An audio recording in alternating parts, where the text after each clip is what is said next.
Nuer malakan yam kana diala kontin barwani lingwasa me Nuer TV biya kamal jo ban lingwasa me lare dangro tich togre dwaran konware gwas mi mo shideyne kirme yadit shikan ware shikan ka boktin ka riyadni ali bana jo me bana ja kwen kel ko kum kirme yadit no kejan gwas me che gorno de mal dare bare dwan ware so bana titi bana kalin kel ano angu mishalat kuma kirma yadit amandi kuma kirma yadi de shap amebej shemogwa amejak gorje an wode yerun palpin kalengda bana jome bana je cholinkel anda manduni chankosnyak gorje an wode kon jome de kon nyakel an walle shanka baro kapay baro ron kina dangro wirjan dangro didi bana jome bana je kwenkel no shanwere book pan kuma kirma yadit ana kuma kirma yadi che nuari shaka bok rega me reng mi chituok chaga bok karen yal ano of course jana dana latke kuma kirma yadi cherem ngai kone an gwad dana chigan wari gan buktin chikan ne dangro chikan ga moy ka bot nero chiga bot didjak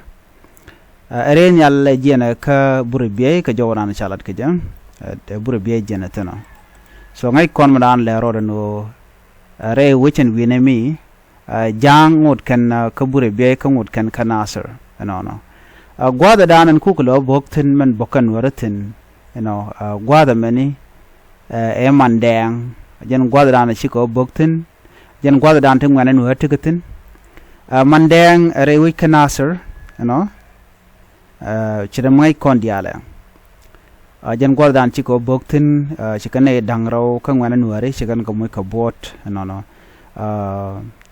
tele liam sha report duno chikana moy ka bot dangro ne dangro de to wa kanetin kontin chi bot chikan ka jek jangot kan kabure biye kana nasar shire mangai kona chikore ka gwase danan go jang ka gwase danan shi puchi ga tiaka barar ka je bikarurian blok karen yal ko jandanan tekake janta dan teketin tele dwobdo dien me bekan survive ka je right now right kono kan ne kono la jang re wichen winami kanasir kana bul be the no bika use ni helicopter ki gunship mo bikan wari bikan ka buka jam no so name jere ka dana chitwok re wishen winami ka kanasir ko la mandang nyan godan chirek mo chitwok ten waren yal che jien mi che jieno chewe bok ko ngai kon kore dana chiro la ne ka gwaze dan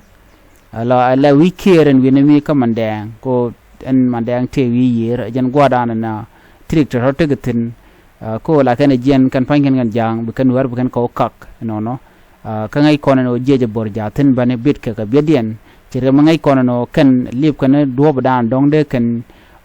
de ne kirm yadi de to la SSPD aptin ta kana ser kana tin ta ka bure biai ko dong de ka jien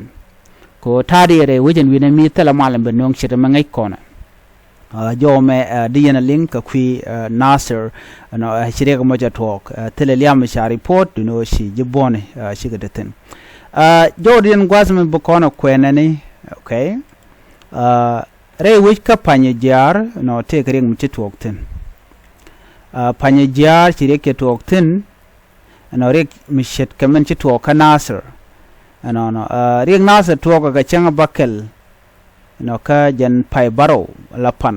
ke Sunday panyijiaar ka Unity State ka bentiu shikuma jani chelene boktin ba karenyal shiga ne dangwan chala do shiga ne dangwan kana moy ka bot gwada dana bokatin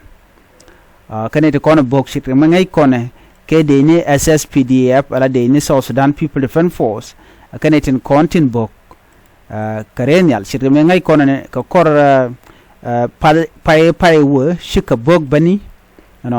shukana moyo board baka gwazi dan shiana ne wo shikan gwazi dan te nying tin ke tor ke man ke ne tidit gwada kon tigatin na shukan ka boka shukan unak no wok jo wedane shalat re wichin winami chira mangai kone target ke liu te dor nueri no re nyal SSPDF jen bogone re nyalan kwal both ji Uganda People Defense Force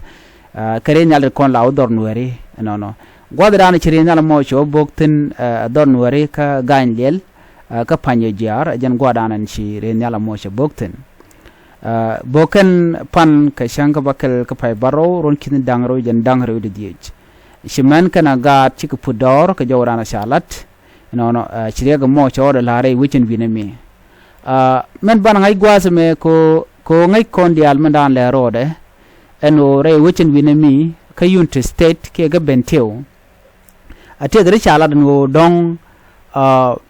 de la da kuma kirmi yadit men yam akab mai ne kan wani nuware akab mai ne kan wani nuware no ba mai nuwar ba ka kef mai nuware gor ko kap ke ko bi nuware bi gatel long bi gatel power no ka kap ke ko ken ku ken maniken gwaneken dorian ku ken ke depend but chamnok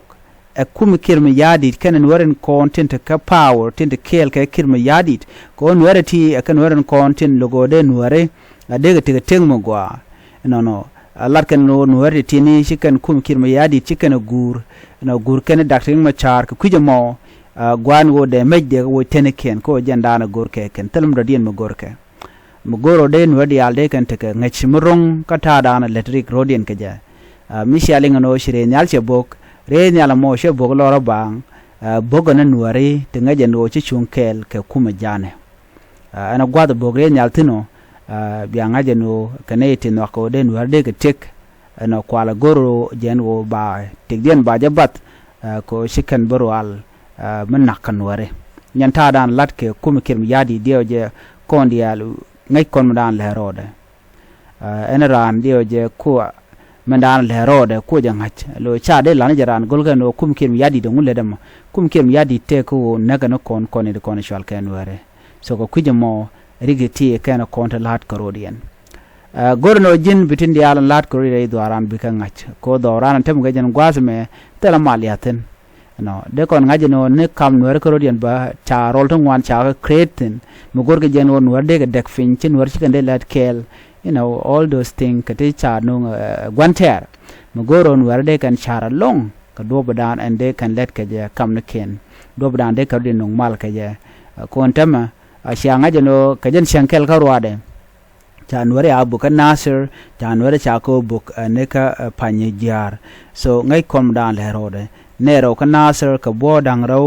ne ngwan ka panyijiaar no ka bot tinong ka kumikir mi yadit ala de ne SSPDF so biya ngaje no kerikin kon lat ko rodi re do aranta tone an bar nyo je kala rodian biya ta mal chu paru jeno jen bi janyo nas ko ken ene bye bye